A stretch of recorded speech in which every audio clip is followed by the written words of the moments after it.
Zee 24 तास एक पाऊल पुढे। रायगडचे 102 भाविक उत्तराखंडमध्ये अडकलेले आहेत। या सर्व जणांशी कुठलाही संपर्क होत नाहीये। त्यामुळे रायगडमधल्या पीडितांच्या नातेवाईकांची कमालीची घालमेल सुरू आहे। तर दुसरीकडे राज्यातल्या पर्यटकांना पुरेशी मदत मिळत नसल्याचं समोर येतंय। आपत्ती व्यवस्थापनाचेच 3-13 वाजल्याचं यामुळे उघड झालंय। ज्यांचे नातेवाईक पुरात अडकलेत त्या वेगवेगळ्या जिल्ह्यातल्या लोकांच्या प्रतिक्रिया आमच्यापर्यंत पोहोचतायत। झी 24 तास फक्त बातम्याच दाखवत नाही तर संवेदनशीलताही जपतंय।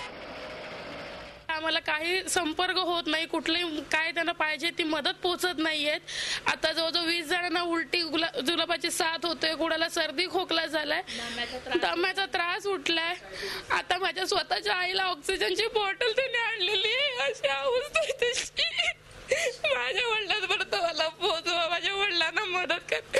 आपलं शासन कधी जागं होईल यासाठी काय माहिती, फक्त म्हणतात प्रयत्न चालू आहेत। आम्ही जे हेल्पलाईन देतो त्यांना फोन करतो की बाबा आमचे नातेवाईक असे अडकलेले, पण त्याचं कधी आम्हाला भेटतील आणि कधी दृष्टीस पडतील असं होतंय।